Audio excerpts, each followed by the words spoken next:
wabarakatuh. Alhamdulillahi rabbil alamin. Wa bihi nasta'in ala umuri dunya waddin. Wa sallallahu ala sayyidina Muhammadin khatamin nabiyyin wa ala alihi wa sahbihi ajma'in. Rabbi shrah li sadri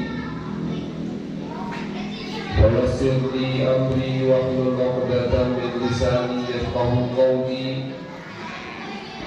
Subhanaka la ilma lana illa ma 'allamtana innaka antal alimul hakim. Amma ba'du. Alhamdulillah, pertama-tama puji syukur kehadiran Allah Subhanahu wa ta'ala atas segala nikmat yang Allah berikan di malam yang penuh dengan berkah, malam daripada malam bulan Rajab Syahrullah, bulan daripada bulannya Allah Subhanahu wa ta'ala. Kita diberikan oleh Allah kesempatan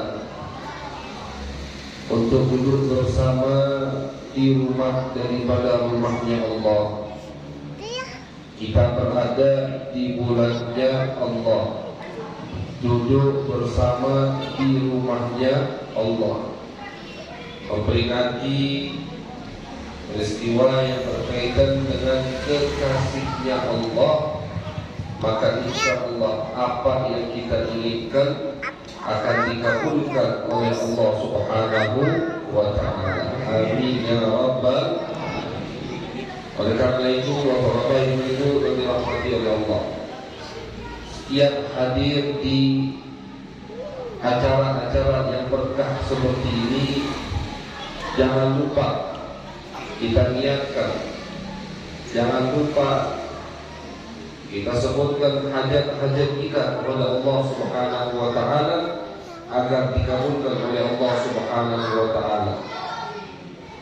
Kalau kita berkumpul bukan karena hal-hal yang berkaitan dengan duniawi, kita berkumpul bukan untuk mendapatkan harta, jabatan, kenikmatan-kenikmatan dunia lain, tapi kita berkumpul murni ingin memperingati daripada peristiwa Isra Mi'raj Nabi besar Muhammad sallallahu alaihi wasallam.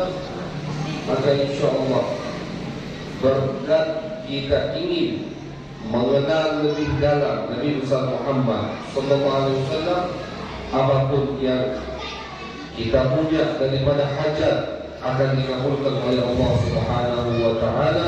Amin ya rabbal alamin. Bapak-bapak, Ibu-ibu yang dirahmati oleh Allah, perlu kita ketahui bahwasannya ketika kita duduk di sini berkumpul guna memperingati, baik itu kalau di bulan Maulid ada acara kelahiran Nabi besar Muhammad sallallahu alaihi wasallam, atau di bulan Rajab ada Isra Mi'raj, di bulan Ramadan seperti tadi yang disampaikan oleh Ustaz Sastra ada Nuzulul Quran, di bulan Muharram jangan dilupakan ada 1 Muharram peringatan hijrah Nabi besar Muhammad sallallahu alaihi wasallam. Itu semua insya Allah bertanda bahwasanya kita adalah termasuk daripada umat yang cinta kepada baginda Nabi besar Muhammad sallallahu alaihi wasallam. Ini insya Allah sudah cukup untuk menjadi satu bukti apa yang mendorong kita untuk hadir di sini.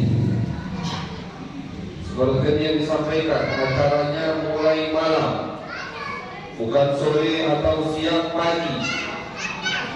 Ada yang capek, ada yang mungkin punya aktivitas tapi dia pending dulu, atau ibu-ibu mungkin ada yang punya kebiasaan nonton sinetron, ibu tinggalkan dulu.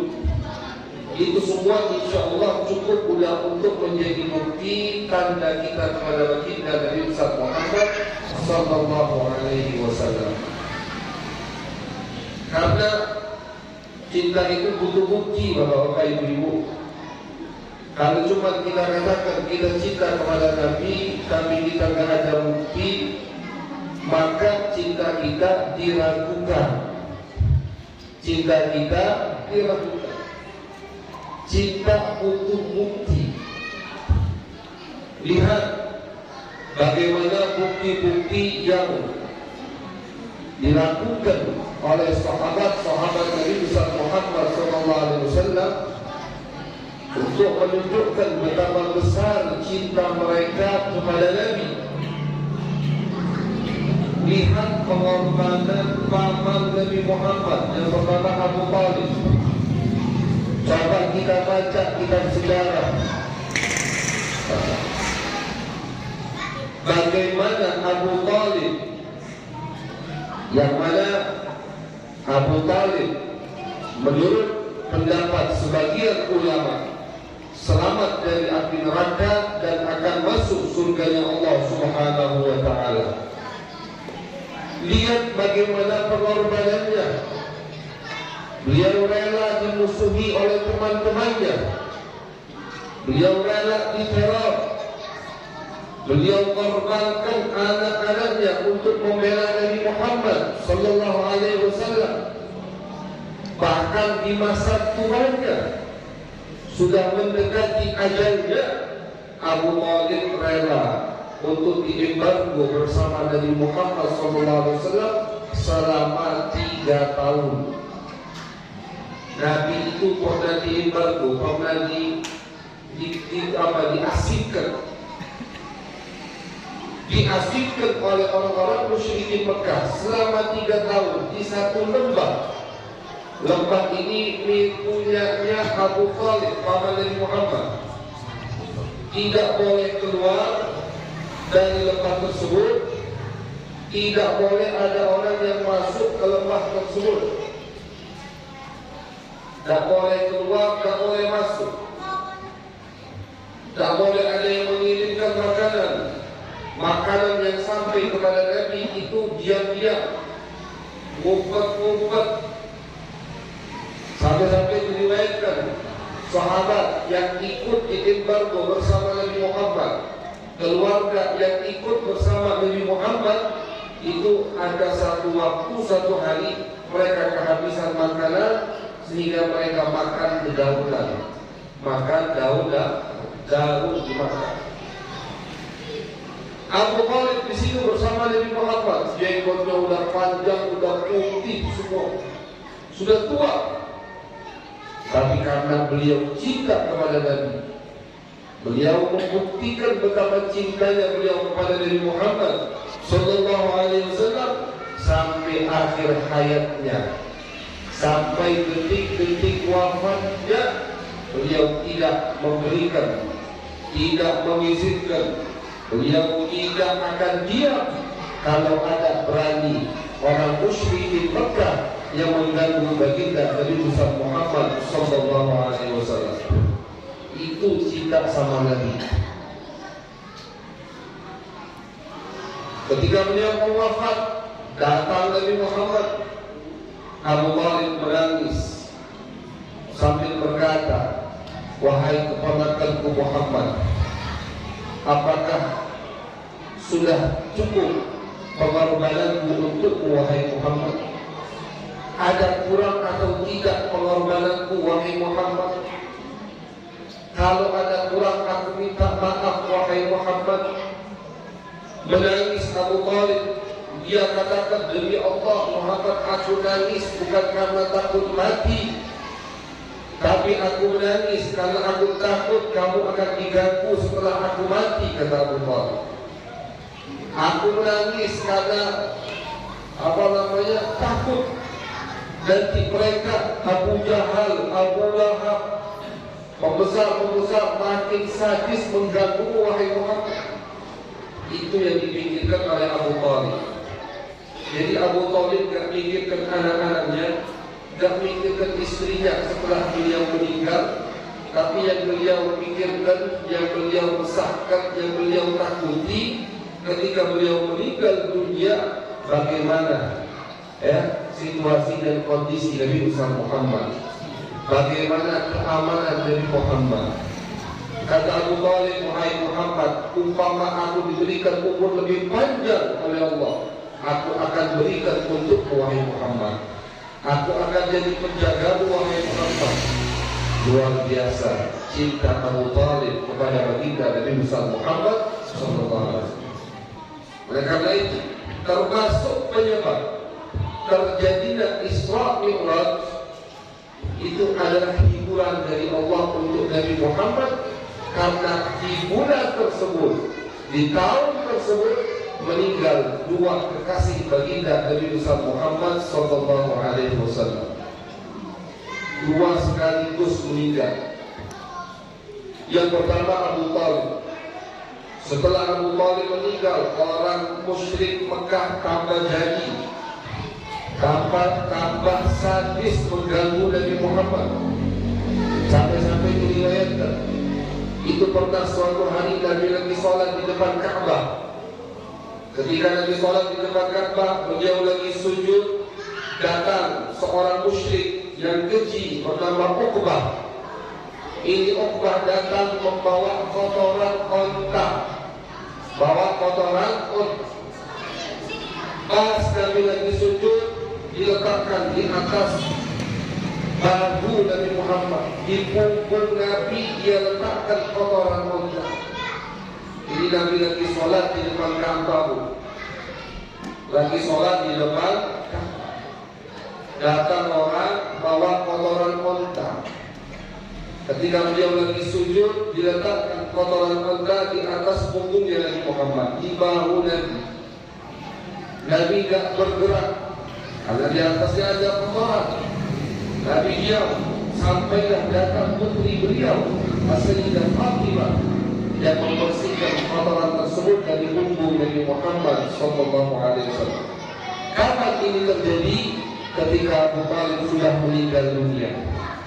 Abu Talib masih hidup, tidak ada yang berani mengganggu Nabi seperti itu. Abu Talib meninggal, muncullah orang-orang yang berani mengganggu Nabi besar Muhammad sallallahu alaihi wasallam. Luar biasa Abu Talib. Orang kedua, Sayyidah Khadijah, istri pertama beliau, istri tercinta beliau, perempuan yang pertama kali masuk Islam, perempuan yang pertama kali mengucapkan dua kalimat syahadat. Bahkan ulama mengatakan, kalau pengen didetail lagi, pertama kali manusia yang masuk Islam, yang iman kepada Nabi Muhammad, yang menyupport Nabi Muhammad, itu adalah perempuan yang bernama Khadijatul Kubra. Khadijah. Jadi orang yang pertama kali masuk Islam secara mutlak adalah Khadijah, istri Nabi Muhammad, bukan Abu Bakar As-Siddiq. Kalau dari orang luar, dari laki-laki, daripada teman Nabi Muhammad, betul pertama kali yang masuk Islam adalah Abu Bakar As-Siddiq. Tapi kalau dari keluarga Nabi Muhammad, orang yang ada di rumah Nabi Muhammad, pertama kali yang ditemui oleh Nabi Muhammad ketika beliau mendapatkan wahyu dari Allah, itu adalah Khadijah, istri beliau, istri Nabi Muhammad SAW, langsung iman kepada Nabi. Ketika Nabi datang dari Gua Hira turun, ketakutan Nabi, karena Nabi pertama kali melihat Jibril dengan bentuk aslinya, yang diriwayatkan dalam hadis Jibril bentuk aslinya memiliki 600 sayap. Satu sayapnya kalau dikibarkan setengah muka bumi akan gelap. Jibril itu kalau satu sayapnya dia kibarkan ke muka bumi ini, setengah muka bumi ini akan gelap. Berarti kalau dua sayap, dari siang jadi malam. Besarnya makhluk yang bernama Jibril. itu masih memiliki 598 sayap lagi. Makanya salah satu azab daripada umat sebelum umat Nabi Muhammad, umat Nabi Saleh yang terkenal dengan kaum Bani Thamud, itu salah satu azab mereka. Allah perintahkan Jibril untuk teriak selama 3 hari 3 malam. Jibril teriak, satu kota hancur lebur karena teriakannya Jibril. Makhluk yang begitu besar. Bayangkan makhluk ini menemui Nabi Muhammad. Nabi Muhammad belum tahu tentang wahyu, belum tahu beliau utusan Allah. Betapa kagetnya Nabi Muhammad ketika sedang beribadah di Gua Hira, melihat malaikat Jibril, dipeluk oleh malaikat Jibril. Kata Nabi, Jibril berada di tengah-tengah langit dan bumi, menutupi langit dan bumi, kata Nabi Muhammad. Diturunkan beberapa ayat dari surat Al-Alaq, Iqra bismi rabbikal ladzi khalaq. Gemeteran Nabi, takut turun dari gunung. Yang di gunung itu ada Gua Hira. Nabi turun, datang ke rumahnya, menemui istrinya, diceritakan sama Nabi kepada Siti Khadijah. Apa kata Siti Khadijah? Demi Allah, wahai Muhammad, suami, la yuzikallahu abada. Tidak mungkin Allah mempernaikkan kamu, itu tidak mungkin. Kalau betul kau melihat itu, maka itu adalah utusan dari Allah Subhanahu wa ta'ala. Innaka la tasilur rahim. Engkau itu wahai Muhammad suka menyambung tali silaturahim. Engkau itu wahai Muhammad suka membantu orang-orang yang lemah. Engkau wahai Muhammad suka membantu janda dan anak-anak yatim. Jadi pertama kali orang yang mensifati Nabi Muhammad adalah Siti Khadijah. Ulama mengatakan pertama kali yang Islam Siti Khadijah, pertama kali juga yang mensifati Nabi Muhammad. Yang pertama kali memuji Nabi Muhammad dari umat manusia itu adalah Siti Khadijah. Ketika Nabi Muhammad ketakutan melihat Jibril pertama kali, Nabi takut itu setan, Nabi takut itu jin. Yang memantapkan hati beliau adalah Khadijah. Demi Allah, tidak mungkin itu setan, kata Siti Khadijah. Tidak mungkin itu jin. Engkau orang yang suka menyambung tali silaturahim, kamu orang begini, disebut dimantapkan oleh beliau hati baginda Nabi Muhammad sallallahu alaihi wasallam, sehingga beliau menjadi orang pertama kali yang iman dan menjadi sahabat Nabi Muhammad sallallahu alaihi wasallam. Coba baca. Ini di zaman akhir ini, Bapak Ibu, kurang mau baca biografi orang-orang yang dekat dengan Nabi. Banyak orang zaman sekarang ini yang menganggap sejarah dari Muhammad atau sejarah biografi orang-orang yang ada di sekitar Nabi Muhammad itu hal yang remeh atau receh. Banyak. Ada yang pengen belajar cuma ilmu tauhid, pengen belajar ilmu tasawuf yang tinggi-tinggi, pengen belajar ilmu makrifat, pengen belajar bagaimana bisa terbang. Tapi kalau sekarang ada penumpang misalkan Ustaz spesialis terbang, alhamdulillah, atau apa namanya spesialis kebal, ahli semua. Tapi kalau kita sebutkan spesialis menguasai sejarah Nabi Muhammad, biasa, dianggap sebelah mata. Padahal ini adalah sejarah Nabi Muhammad sallallahu alaihi wasallam. Seperti yang kami sampaikan semalam di acara juga di Masjid Nurul Muttaqin Bagaralam, bahwasanya sejarah Nabi itu bergandengan dengan Al-Quran. Orang yang hafal Al-Quran, paham Al-Quran, belajar tafsir Al-Quran, tapi tidak melalui sejarah Nabi Muhammad, tidak juga mendalami sunnah-sunnah Nabi Muhammad, maka pemahamannya dari Al-Quran akan melenceng dari pemahaman Nabi Muhammad. Gak bisa. Pengen paham ayat suci Al-Quran, pengen yakin pemahaman kita dari ayat ini akurat, 100% benar, tidak melenceng dari Ahlus Sunnah wal Jamaah, maka harus kita saling, kita masukkan ke lab daripada lab sunnah Nabi Muhammad. Kita saling dengan ajaran-ajaran yang dibawa oleh Nabi Muhammad. Betapa banyak orang yang mengaku dia Muslim, mengaku dia mujahid fisabilillah, tapi yang dia bunuh juga orang Muslim, yang dia bom juga orang Muslim, yang dia serang jamaah yang ada di masjid. Ini kan sempat viral beberapa tahun yang lalu. Bahkan salah seorang ulama yang sangat terkenal, mereka bom lagi ngajar di masjid, Syekh Muhammad Sa'id Ramadan Al-Buti.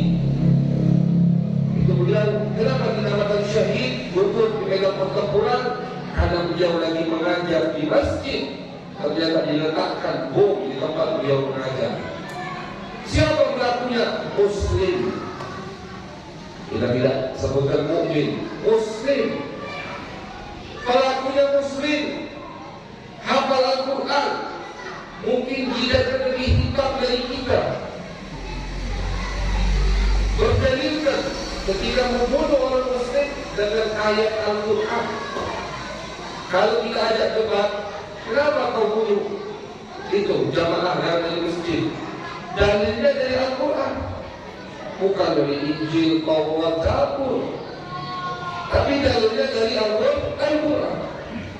Kenapa bisa pemahamannya sangat melenceng dari Ahlus Sunnah, dari ajaran Nabi Muhammad? Karena dia cuma baca Al-Quran, dia cuma hafal Al-Quran, tapi tidak mempelajari jalan hidup Nabi Muhammad. Dia paham Al-Quran atau ngerti makna Al-Quran, tapi dia tidak mengerti jalan hidup baginda Nabi Muhammad Sallallahu Alaihi Wasallam. Maka butuh dari dulu sampai sekarang, bahkan di zaman akhir ini kita katakan lebih sangat dibutuhkan untuk dikenalkan masyarakat, kerabat kita, sanak famili kita dengan sejarah baginda Nabi Muhammad Sallallahu Alaihi Wasallam. Jangan dianggap pelajaran yang remeh, karena yang kita ceritakan bukan sembarangan orang. Yang kita ceritakan adalah makhluk termulia. Tidak ada makhluk yang lebih mulia daripada baginda Nabi Muhammad. Ketika kita membahas, ketika kita mengenal, ketika kita menyebut hal-hal yang berkaitan dengan Nabi Muhammad SAW, maka disitulah kita akan mendapatkan keridhaan Allah Subhanahu wa Ta'ala. Maka baca bagaimana bukti cinta sahabat kepada Nabi Muhammad. Ulama itu banyak karangannya, tapi tidak ada yang mau baca. Karangan ulama di bidang sejarah Nabi Muhammad, waduh, puluhan. Ada yang 10 jilid, ada yang 5 jilid, ada yang 3 jilid. Karangan ulama tentang sahabat, tentang orang-orang yang ada di sekitar Nabi Muhammad juga puluhan. Ada yang sampai 15 jilid, ada yang sampai 20 jilid, menyebutkan sejarah sahabat-sahabat Nabi Muhammad. Ada yang mengarang khusus perempuan, An-Nisa Haula Rasul, perempuan-perempuan yang ada di sekitar Nabi Muhammad. Dari Siti Khadijah, pengasuhnya Halimah, pengasuhnya Ummu Aiman, ibunya Aminah, semua. Dia hanya perempuan saja, itu juga ada. Tapi siapa yang baca sekarang? Siapa yang mau peduli dengan orang-orang yang ada di sekitar Nabi Muhammad? Siapa? Jangankan dengan mereka, dengan Nabi kadang kita tidak peduli. Dengan Nabi kadang kita acuh tak acuh.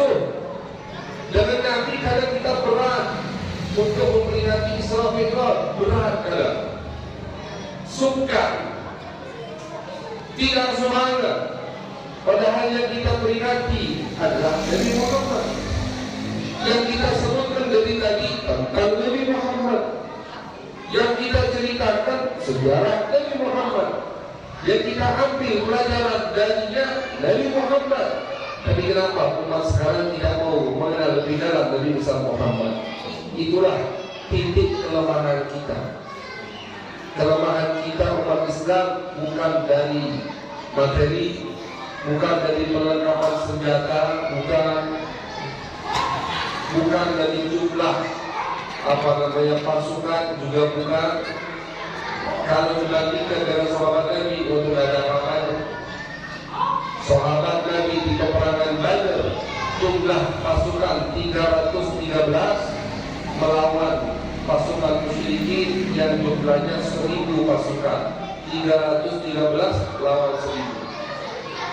Di peperangan Uhud, Nabi SAW membawa pasukan 700, pasukan musyrikin lebih dari 3000 pasukan. Di peperangan Khandaq, jumlah pasukan Nabi 1500 yang bisa bawa senjata. Yang dihadapi pasukan musyrikin, aliansi mereka semua 10.000 pasukan. Tak pernah ada sejarahnya peperangan sahabat baik di zaman Nabi atau setelah Nabi wafat itu jumlah pasukannya melebihi jumlah pasukan musuh. Itulah pasti pasukan muslim jauh di bawah pasukan musuh, apalagi perlengkapannya. Tapi mereka bisa menjengkelkan Eropa itu takut sama pasukan muslimin pada kala itu. Sampai-sampai Raja Romawi mengirim satu utusan untuk menemui Khalifah Umar bin Khattab. Dikirim. Datang utusan ini masuk ke kota Madinah. Dia pikirkan kota Madinah itu besar, gerbangnya bagus, penjagaannya ketat, pasukannya militer terlatih, rapi,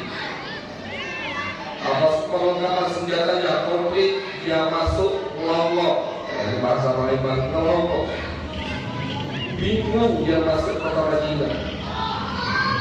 Ketika dia masuk kota Madinah bingung, mana tempat latihan militernya nggak ada, mana perlengkapan senjatanya juga nggak ada, gudang untuk senjata nggak ada, soalnya senjata masing-masing loh. Datanglah, mana khalifahnya? Datang ke masjid.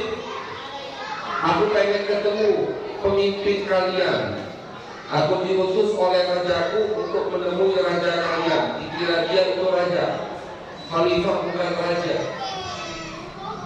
Ke masjid, nggak ada di masjid. Kata jamaah di masjid, kamu kalau mau menemui khalifah Umar, pergi ke pinggir jalan samping pasar. Nanti di samping pasar ada pohon kurma, di samping bawahnya ada orang yang lagi tidur. Itulah Umar bin Khattab. Ketika dia melihat Umar bin Khattab tambah ngolok lagi, tambah bingung. Umar bin Khattab dengan penampilan yang sangat biasa sekali, cuma punya 2 pakaian. Kalau kebetulan dua-duanya basah, maka Sayyidina Umar gak bisa cepat-cepat keluar, gak punya sampai 3 pakaian. Zuhud orangnya, pakaiannya banyak, tambelan, jahitan. Kalau kayak kita sekarang, yang dikit, buat baru. Sahabat Ulidah datang dia tidur dengan alas tikar yang sangat tipis di pinggir jalan, bertuang. Tambah bawah lagi urusan. Diucapkan salam, bangun Sayyidina Umar. Disuruh duduk, disitulah duduk dan terus. Apa kata orang ini? Adilta, fa'aminta, fa'adilta. Wahai Khalifah, kau ini Khalifah yang adil. Kenapa aku tahu kau adil? Karena kau bisa tidur merasa nyaman di pinggir jalan, kau bisa tidur dengan nyenyak kau yang hadir. Gak ada yang mau membunuhmu. Gak ada yang mau membunuhmu. Ada apa? Kata Khalifah, kau datang ke sini. Aku diutus raja untuk melihat, untuk mengenali musuhnya lebih dalam. Ternyata aku heran. Ternyata dari sini keluar pasukan-pasukan yang menggentarkan pasukan kami dari kampung ini, dari tempat yang sangat sederhana seperti ini. Ternyata dari sinilah keluar pasukan yang berhasil mengusir kerajaan Romawi dari Jazirah Arab, bahkan berhasil meruntuhkan kerajaan Persia sampai tidak ada sisanya sampai detik ini. Itu dari pasukan yang dipimpin oleh Umar bin Khattab radhiyallahu taala. Kenapa mereka kuat? Karena mereka dekat dengan Nabi mereka.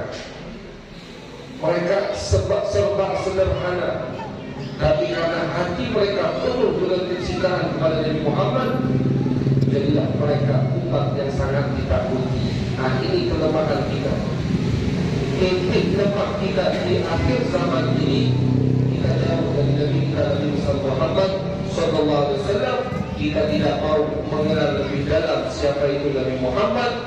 Kita tidak mau mencintai lebih dalam siapa itu Nabi Muhammad.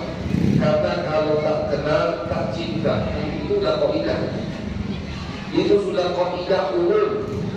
Tak kenal maka tak cinta. Betul, insya Allah yang hadir semua cinta sama Nabi. Tapi apakah sama cinta orang yang kenal dengan cinta orang yang tidak kenal? Cinta mana cinta?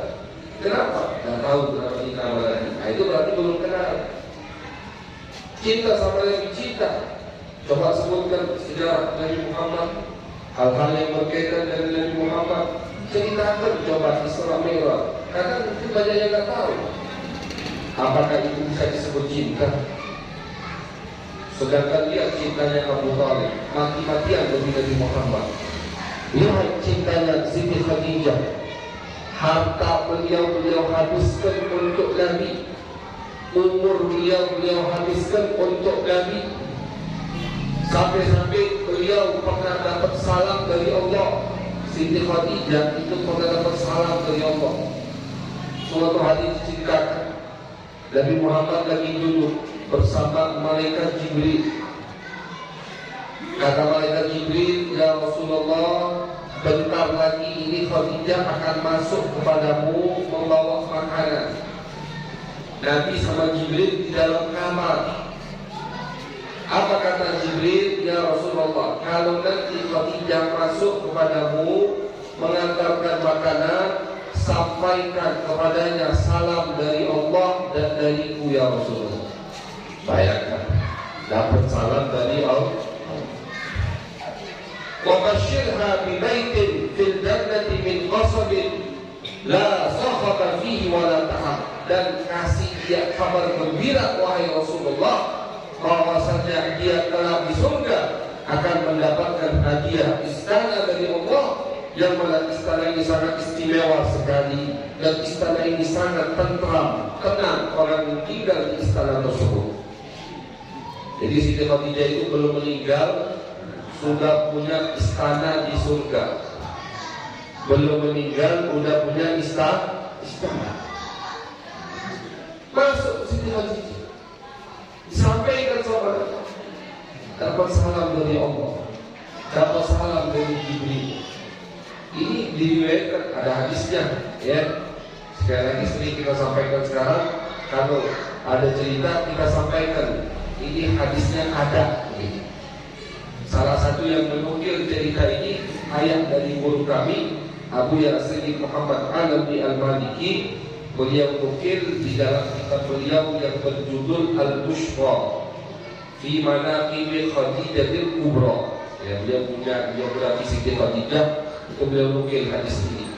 Ya, beliau nukil lagi ini dari kitab Qurratul Absar tentang sejarah Nabi Muhammad sallallahu alaihi wasallam. Karena tadi kita sampaikan semalam, zaman sekarang ini zaman hobi suka motong-motong video, begitu.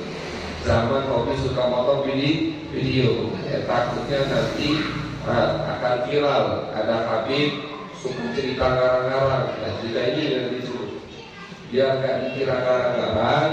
Ini ada sumber sanadnya, ada sumber hadisnya.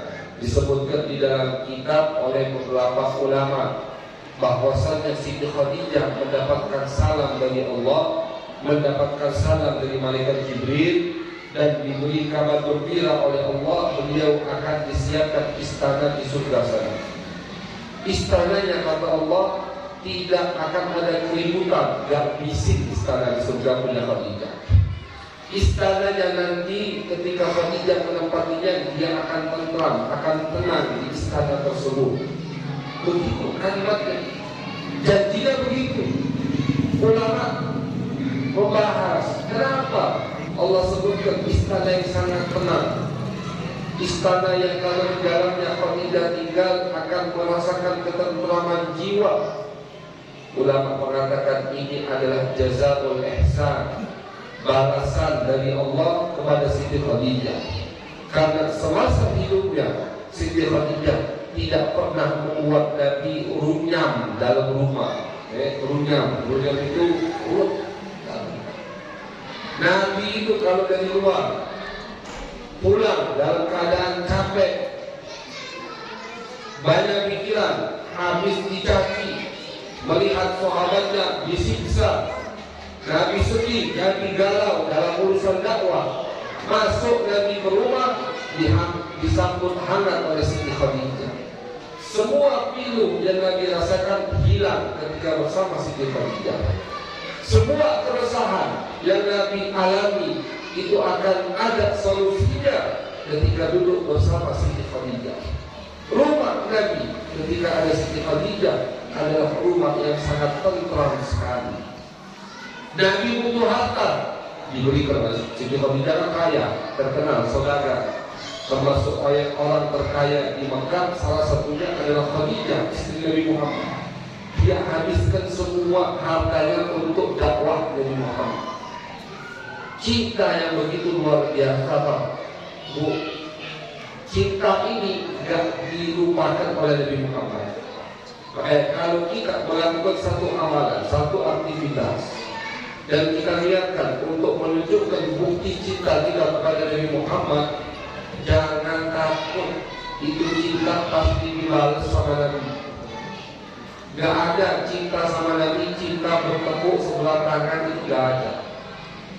Kalau betul tulus kita cinta kepada Nabi, kita lakukan apa yang diinginkan oleh Nabi Muhammad, kita lakukan apa yang membuat Nabi Muhammad senang demi membuktikan cinta kita kepada Nabi, itu cinta kita pasti diterima sama Nabi dan dibalas cinta oleh Nabi Muhammad SAW. Nabi itu orang yang paling dermawan. 1 rupiah yang kita berikan untuk Nabi Muhammad itu dibalas berlipat-lipat oleh Nabi Muhammad. Jangan takut. Satu usaha, upaya, apa yang kita lakukan untuk Nabi Muhammad pasti akan sampai kepada beliau dan akan dibalas oleh beliau. Siti Khadijah luar biasa sama Nabi cintanya. Tapi kebahagiaan bagaimana cinta Nabi kepada beliau. Nabi itu bilang, aku gak pernah mempunyai istri sebaik Khadijah. Luar biasa. Jadi bayangkan, sampai istri Nabi berikutnya yang bernama Aisyah. Aisyah ini cantik, pintar, perawan ketika dinikahi oleh Nabi. Satu-satunya istri Nabi yang perawan dinikahi oleh Nabi hanya Aisyah. Itu kata Siti Aisyah, aku gak pernah cemburu kepada istri Nabi yang lain melebihi cemburuku kepada Khadijah. Padahal ketika Nabi menikahi Aisyah, Khadijah sudah meninggal. Kan aneh begitu. Kalau ada bapak yang poligami, misalkan sekarang ini misalkan Pak Asyik ada sepatu, misalkan Pak, ada bapak poligami, pasti istri kedua atau istri pertama cemburu dengan istri kedua kalau masih hidup semua kan. Umpama istri keduanya atau istri pertamanya sudah meninggal, maka istri kedua nggak akan cemburu lagi. Orang udah meninggal. Ini enggak. Aisyah cemburu dengan Khadijah, padahal Khadijah sudah meninggal. Karena Nabi ketika menikahi Aisyah, Khadijah sudah meninggal, tapi masih cemburu kepada Khadijah. Alasannya karena Nabi tidak pernah lepas mulutnya mengenal Khadijah. Dikit-dikit Khadijah, dikit-dikit Khadijah. Kata Nabi, oh dulu di zaman Khadijah kami suka begini. Ngobrol lagi, oh dulu di zaman Khadijah suka begini. Datang satu perempuan, Nabi sambut. Sahabat Nabi bingung, siapa ini perempuan? Kok Nabi begitu hangat menyambut perempuan ini? Nabi sambut, Nabi kasih kambing, kasih otak, kasih dumit. Pulang perempuan ini. Sahabat tanya, siapa itu ya Rasulullah? Itu temannya Khadijah. Dulu ketika kami di Mekah, dia sering datang. Ini datang lagi ke Madinah, disambut, diberi hadiah luar biasa. Nabi sering menyembelih kambing. Kata Nabi, bagikan ke teman-temannya Khadijah ini. Bagikan ke gengnya Khadijah, bagikan ke teman dekatnya Khadijah, daging-daging. Tidak pernah lupa Nabi bilang sampai-sampai dia Aisyah sempat bahasa paling bantu jalan tuh, sempat terceplos kepada Nabi. Ya Rasulullah, jadilah istilahnya mengenal Khadijah. Kalau itu sudah dapat penggantinya yang lebih baik, maksudnya dirinya lebih cantik mungkin dan perawat. Khadijah waktu dinikahi Nabi umurnya 40 tahun, sudah menikah 2 kali, sudah punya anak 3 anak. Sedangkan Aisyah ketika dinikahi Nabi umurnya masih 9 tahun, muda. Kata si Aisyah, sudahlah ya Rasulullah, Khadijah sudah meninggal dan kau sudah dapat gantinya lebih bagus. Marah. Si Aisyah perempuan, wajar. Perempuan kalau cemburu itu wajar. Nabi memaklumi. Cuma Nabi ini sebutkan, tidak, kata Nabi Muhammad, demi Allah, aku tidak pernah mendapatkan penggantinya Khadijah. Demi Allah, aku tidak pernah dapat penggantinya Khadijah. Luar biasa. Kenapa? Nah, lihat pengorbanan yang diberikan oleh Siti Khadijah kepada Nabi Muhammad di masa-masa sulitnya Nabi Muhammad ketika berdakwah 13 tahun di kota Mekah. 13 tahun. Di tahun kelima dari masa dakwahnya Nabi Muhammad itu baru 40 orang yang masuk Islam. 5 tahun beliau berdakwah. Jadi jangan kita kira Nabi itu turun dari Buatilok langsung 1000 yang Islam, tidak. Ini termasuk motivasi untuk kita yang berdakwah di jalan Allah. Nabi 5 tahun dakwah di Mekah. Dari pertama kali diutus oleh Allah sampai 5 tahun itu baru 40 yang masuk Islam. 40 orang.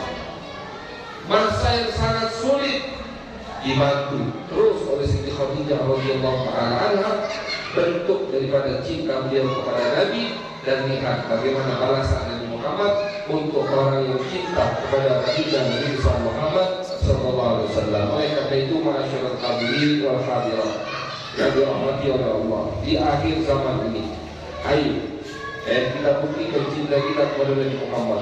Banyak cara untuk membuktikan cinta kita kepada Nabi, banyak sekali.